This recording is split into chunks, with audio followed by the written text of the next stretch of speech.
believe us. The tales we could tell.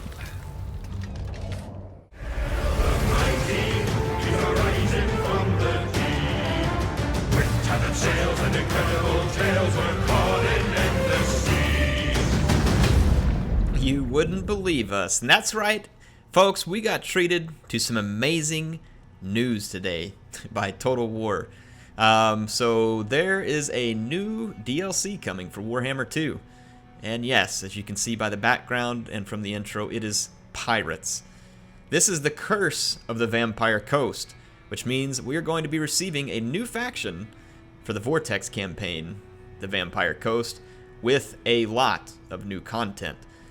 I'm not going to play the whole video here. Number one, I'm not sure if I'm supposed to do that. Number two, I don't want to take away their thunder. So what I would suggest is pause now, open another tab, go watch the video, I have it linked in the description, and then come back and let's jump in and start analyzing some of this trailer. So first things first, you all know I don't know a ton about Warhammer lore, so I got a nice write-up and analysis of this trailer from Loremaster of Sotek. I'm actually going to be doing a collaborative video with him in another day or so, so keep an eye out for that, and we're going to really dive into detail on the units and this faction and what to expect, because he's got a great deal of knowledge, but what he's given me here will give you a good first look, and I highly recommend you go check out his channel too. I have it linked in the description. So the first bit I'm going to talk you through is, who is this guy digging a latrine in the sand to bury a giant vampire dump? Okay, that's probably not what he's up to. Air's throwing in his own nice bathroom dad joke humor here, but seriously, yeah.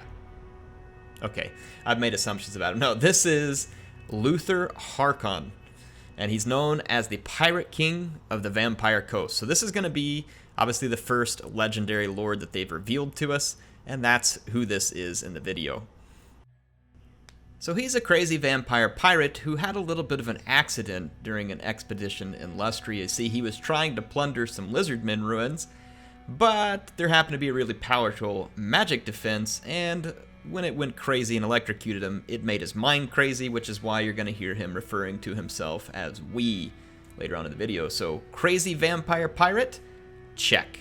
That's the first thing you gotta understand about this DLC. So I'm just gonna let the footage play in the background without the sound so that I can talk through this. So again, introduce you to Luther Harkon. He's gonna be our main player here in the Vampire Coast. Like I said, we'll see what other lords they reveal. I'm also gonna have a link to a Total War blog in the description. Suggest you go check that out because it talks through all the game mechanics. I'm not going to cover all those game mechanics and stuff. I'm going to save that for the video where I work with Loremaster, so really just going to introduce you to a few ideas here.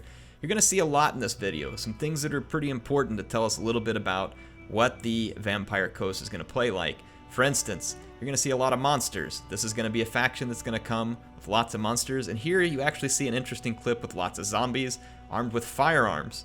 That's right, these vampires have guns, and there's going to be a lot of them. In fact, throughout the video, it says, actually, let me just jump to the information from Loremaster. He says, Vampire Coast roster is like 90% zombies with different sorts of guns. He said, so far I've identified zombies with melee weapons, zombie with pistols, zombie with handguns, deck gunners, which are the zombies carrying the really big guns.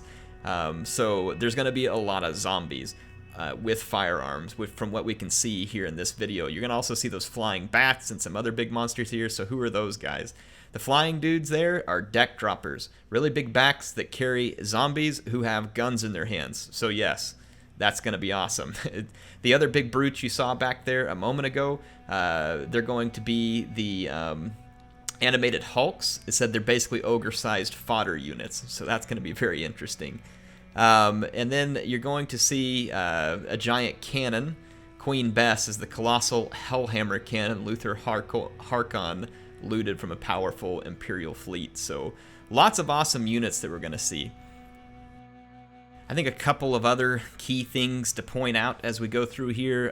There were zombie with polearms. That could potentially change mechanics, obviously for the Vampire Coast versus what you're going to have seen with previous vampire. So yeah, could be a very big thing there to have anti-large infantry. There's also some Colossus that you see towards the end of the video. It's not playing now, but if you want to go back, you'll see them, the big giant things. One of them had like a flamethrower thing, and the other had the big rotating gun.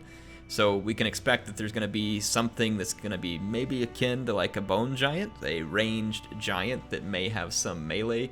But basically this Colossus, yeah, and I'll read it from here. He says, created forcefully by sewing together hundreds of corpses, tying all of the wooden and metal limbs together using human muscle and fat. These monstrosities are insanely famous for their power in close combat. Wow. So again, going to be some pretty incredible units. The other thing that he noted, and you probably saw in the video, was some ethereal units. And he says that these are sirens, and he thinks that they're probably going to be fairly similar to Cairn Wraiths. And there's the gigantic sea monster that you see at the end, which he believes is Aminar, the ancient mereworm. And he goes on to talk a little bit about that. I don't want to ruin anything. Like I said, I'm going to do a collaborative with him, and I'll let him talk to you all more about that. But you also do see, in this battle that's going on, where you see this sea monster in the background, this is one of the new mechanics, which is island battles.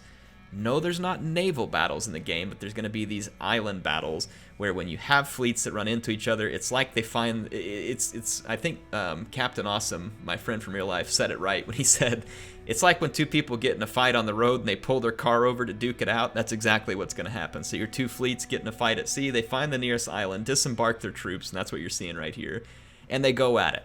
So it won't be full-fledged naval battles. They did say that there was no immediate intention to put that into the game, but there was also no wording there that made it sound like that they may never put naval battles, so also interesting to think through. In any case, yes, so tons of stuff going on here, lots of new mechanics. Again, I'm just going to hit this at the high level. Hopefully y'all are hyped for this. Come back, check it out. I'm going to do the collaborative video with Loremaster Sotek, where I'm going to sit down with him. I'm going to ask him lots of questions about this faction. What should we expect? How do we think they'll fit into multiplayer? How will they play in the campaign? What he thinks of the new play mechanics and how it fits into lore. So again, this is just a taste. Just wanted to get you all ready. This is huge. CA, in my opinion, had outdone themselves with the Tomb Kings. It was probably the coolest DLC we've ever received, and it looks like they're potentially, we haven't played it yet, potentially poised to even overcome that with an incredible addition to the game. I'm super excited. I hope you're excited. Tell me what you think in the comments, and get ready to have an awesome collaborative video with Loremaster of Sotek. I can't wait to jump in with him and give you all some more information, so stay tuned.